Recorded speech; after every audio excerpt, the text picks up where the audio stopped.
Hi everyone, welcome to our channel. Raju Yuva Vikasam apply చేసిన వాళ్ళు forms ఎక్కడ ఇవ్వాలి, ఏ డాక్యుమెంట్స్ జతపరచాలి, ఓన్లీ ఆన్లైన్ చేస్తే సరిపోతుందా లేక ఆఫ్లైన్ కూడా చేయాలా అని పలు రకాల డౌట్స్ అయితే ఉన్నాయి కదా. అయితే మీకు ఆ డౌట్స్ కొన్ని కూడా క్లియర్ కావాలంటే ఈ పూర్తి వీడియో అయితే చూడండి.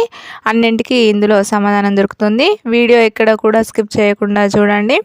రాజు యువ వికాసం అప్లై చేసిన వాళ్ళు ఆన్లైన్ తర్వాత ఫామ్స్ ఓన్లీ ఆన్లైన్ సరిపోతుందా, ఆఫ్లైన్ కూడా చేయాలా అనేది అయితే ఫుల్ డీటెయిల్స్లో అయితే ఇందులో ఉంటుంది.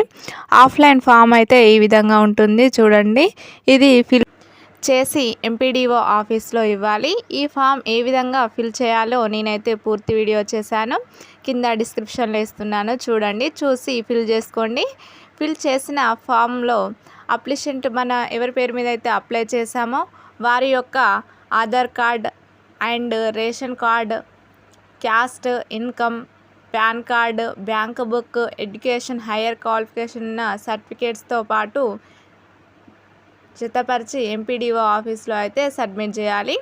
ఈ విధంగా ఆఫ్లైన్లో ఎంపీడీఓ ఆఫీస్లో ఫామ్స్ అయితే ఇస్తేనే ఆన్లైన్లో మనకు ఎంటర్ అయిన ఫామ్తో పాటు ఆఫ్లైన్లో కూడా ఉండాలి. ఈ విధంగా చేసుకుంటేనే రాజు యువ వికాసం స్కీమ్ కింద మనకైతే లోన్ అయితే వస్తుంది. ఎంపీడీఓ ఆఫీస్లో సర్టిఫికేట్స్ ఇచ్చే ముందు మనం ఆన్లైన్లో అప్లికేషన్ చేసినప్పుడు వచ్చిన ఫామ్ అండ్ ఆఫ్లైన్లో మనం ఫిలప్ చేసిన ఫామ్స్ రెండు కూడా ఇవ్వాలి. అయితే ఆ ఫామ్స్ సెట్స్ అనేటివి అయితే త్రీ సెట్స్ అయితే ఇవ్వాలి ఎంపీడీఓ ఆఫీస్లో.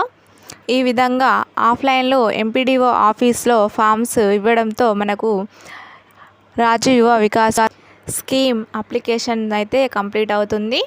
ఇలాంటి లేటెస్ట్ వీడియోస్ కోసం మన ఛానల్ని సబ్స్క్రైబ్ చేసుకోండి. పక్కనే ఉన్న బెల్ ఐకాన్ని యాక్టివేట్లో ఉంచుకోండి. నేనైతే ఎప్పుడు వీడియో చేసినా మీకు నోటిఫికేషన్ రూపంలో వస్తుంది. ఈ వీడియోలో మీకు ఏదైనా డౌట్స్ ఉంటే కామెంట్ సెక్షన్లో కామెంట్ చేయండి. ఓకే.